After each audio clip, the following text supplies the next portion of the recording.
NCP July সনদ স্বাক্ষর করে নাকি জামাতের পাল্লায় পড়ে, এবং জামাত কি শেষ পর্যন্ত এনসিপির সাথে বিট্রে করলো? এই প্রশ্ন নিয়ে খানিকটা আলোচনা চলছে এবং আমার মনে হয় আলোচনাটা করা দরকার। এনসিপি জুলাই সনদে স্বাক্ষর করেনি, সেটা এখনও আলোচনা চলছে গত দুদিন থেকে। ইনফ্যাক্ট এটাই প্রধান আলোচনার বিষয়।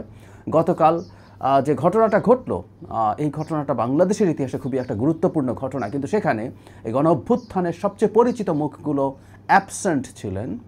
সেটা স্বাভাবিক কারণে অনেক বেশি আলোচনা ট্রিগার করেছে। টক শোতে বা বিভিন্ন পর্যায়ে ফেসবুকে মানুষজন এই প্রশ্নটা নিয়ে আলোচনা করছেন।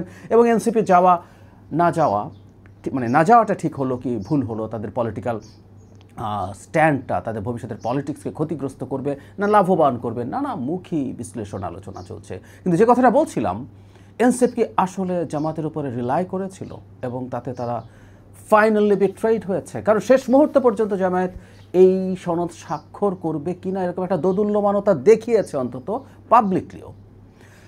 জুলাই সনদ স্বাক্ষর নিয়ে জামাতের অবস্থানটা কীরকম ছিল আমরা সেই জায়গাটা যদি একটু বলি।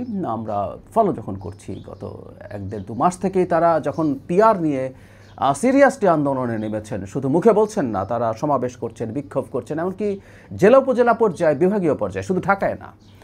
সেই আন্দোলনের সময় তারা একাধিকবার বলেছেন পিআর ছাড়া তারা জুলাই সনদ স্বাক্ষর করবেন না। এটা টেকনিক্যালি তাদের করারই কথা, কারণ হলো পিআরে ব্যাপারটা যদি নির্বাচনের আগে নিশ্চিত না হয় তাহলে আসলে এই সংসদ নির্বাচনে পিআর পদ্ধতিতে হতে পারে না। তারা তো এই সংসদও পিআর পদ্ধতিতে নির্বাচন চান। সুতরাং এখানে তারা শর্ত দিয়েছিলেন, মনে হতে পারে যে না, এটা না হলে তারা সত্যিই করবেন না। আস্তে আস্তে পরিস্থিতি পাল্টাতে থাকলো। যখনই জুলাই সনদ স্বাক্ষরের পর্যায়ে আসলো, তখনও শেষ 1-2 দিনও তারা বলেছেন বাস্তবায়ন পদ্ধতি এবং আইনগত ভিত্তি না থাকলে তারা জুলাই সনদ স্বাক্ষর করবেন না।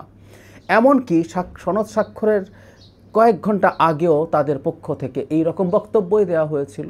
শুধু সেটা না, তারা সনদ স্বাক্ষর অনুষ্ঠানে গেছেন এবং সেখানেও তাদের একজন গুরুত্বপূর্ণ নেতা অন রেকর্ড বলেছেন তারা ফাইনাল ডকুমেন্ট যে বাস্তবায়ন পদ্ধতি কী হবে সেটা তারা দেখতে চান, সেটা দেখে তারা সিদ্ধান্ত নেবেন স্বাক্ষর করবেন কি করবেন না। তার মানে সেটা যদি না থাকে তাহলে স্বাক্ষর করবেন না। আমরা জানি গিয়েও স্বাক্ষর করেনি, এটা সম্ভব, এবং আমরা অনেকে চেয়েছি এনসিপি অন্তত ওখানে প্রেজেন্ট থাকতে পারতো। এটাও তাদের এক ধরনের ডেমোক্রেটিক মেন্টালিটি শো করা হতো। স্বাক্ষর না করলেন, যেমন গণফোরাম এরকম একটা দল যারা গিয়েছিল কিন্তু স্বাক্ষর করেনি। রাদার এনসিপি আর বাকি কয়েকটা বাম দলের সাথে একত্র হলেন যারা গেলেনই না এই অনুষ্ঠানে। যাই হোক, জামাত শেষ মুহূর্ত পর্যন্ত দোদুল্যমানতা দেখালেন এবং বাস্তবায়ন পদ্ধতি ঠিক না হওয়ার পরও তারা সাইন করলেন। প্রধান উপদেষ্টা সম্মান রক্ষার্থে নাকি তারা এটা করেছেন। হোয়াট এভার ইট ইজ, তার মানে আমরা দেখছি জামাতের সাথে এনসিপির অ্যালাইনমেন্ট আছে চিন্তার। এনসিপি আসলে বাস্তবায়ন পদ্ধতি নিয়েই তাদের যে ডিসেন্ট আছে, নোট অফ ডিসেন্টের মতো যদি বলি, যে তাদের যে দ্বিমত আছে সেটাই দেখিয়েছেন এবং সেই কারণেই তারা স্বাক্ষর করবেন না বলছেন। জামাতও একইভাবে কথা বলছে। তাহলে কি আমরা এটা মনে করতে পারি এনসিপি জামাত এই দুই দল একত্রে এই কাজটা করবেন বলে ভেবেছেন? ফলে এনসিপিও মনে করছেন জামাতও যদি সেখানে সাইন না করে তাহলে এই ডকুমেন্টটা বেশ দুর্বল হওয়ার সম্ভাবনা আছে। কারণ হলো শেখ হাসিনা পরবর্তী সময়ে বড় দল আসলে দুটা, বিএনপি এবং জামায়াত, সংখ্যা বা ভোটের বিচারে বড় দল বলছি, কিন্তু জামাতের পার্থক্য বিএনপির সাথে অনেক অনেক বেশি বলে আমি মনে করি। কিছু সকল জরিপে যা আসছে, I don't rely on that frankly speaking. এর বাইরে আমরা আরেকটা দলকেও আসলে এগুলোর কাছাকাছি ধরে আলোচনা করছি শুধুমাত্র তাদের প্রোফাইলের কারণে, তাদের নেতাদের প্রোফাইলের কারণে। এনসিপির নেতারা এই গণ অভ্যুত্থানের সামনের সারিতে ছিলেন, তাদেরকে আমরা দেখেছি, তারা আমাদেরকে ইন্সপায়ার করেছেন। সো এটার একটা আলাদা ইম্প্যাক্ট আছে, কোনো সন্দেহ নেই। সো এনসিপি এবং জামাত যদি সিগনেচার না করে তাহলে এই সনদ বিএনপি এবং বাকি যারা করছেন এটা বড় প্রশ্নের মুখে পড়বে এবং ফেলতে পারবেন বলে মনে করবেন। এবং এই পরিস্থিতিতে হয়তো এই সনদ স্বাক্ষরিতই হবে না আপাতত, এটা ভেবেছেন এনসিপি, হতে পারে। কিন্তু শেষ পর্যন্ত জামায়াতে ইসলামী আসলে স্বাক্ষর করে এনসিপিকে একা করে দিল। ফলে এনসিপি বিট্রেড ফিল করতে পারে। আমরা এনসিপি প্রধানকে দেখেছি যারা জুলাই সনদ স্বাক্ষর করেছেন, জেনারেলি বলেছেন কেউ অনেকেই প্রতারণামূলকভাবে গেছেন, কিন্তু আমি ধারণা করি তিনি আসলে ইন্ডিকেট করেছেন যারা তাদের সাথে অ্যালাইন্ড ছিলেন চিন্তাগত দিক থেকে, অন্তত সেই ধরনের কথা পাবলিকলি বলছিলেন। এবং আমি ধারণা করি অভ্যন্তরীণভাবেও তাদের মধ্যে পার্সোনালিও এই ধরনের আলাপ হয়েছে এবং শেষ পর্যন্ত সেটা ঘটল না।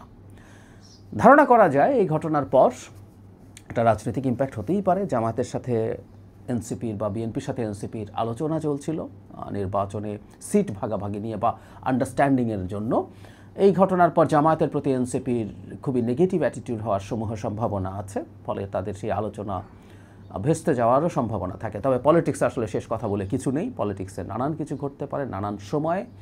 সো এই ঘটনাগুলোকে আমরা একটু সেইভাবেই দেখব। কিন্তু জামাত যে আচরণ করেছে সেই আচরণ অকল্পনীয়। এবং আমি গতকালই একটা টক শোতে ছিলাম, এনসিপির একজন গুরুত্বপূর্ণ নেতার সাথে, তিনি স্পষ্টভাবে জামাতের এই দ্বিচারিতাকে প্রশ্ন করেছেন এবং যে প্রশ্নটা তিনি তুলেছেন, যে প্রশ্নটা অন্যরা তোলেন এবং আমিও তুলতে চাই, যে দলটা ইসলামের নাম নিয়ে রাজনীতি করে, যার নামের সাথে ইসলাম আছে, যারা সৎলোকের শাসনে আল্লাহর আইন চায়, যারা শরিয়া কায়েম করতে চায়, তারা যখন এই ধরনের দ্বিচারিতা দেখান, এই ধরনের বিট্রেয়াল করেন কোনো একটা দলের সাথে, এটা জনগণের সামনে ক্লিয়ার হওয়া দরকার আছে।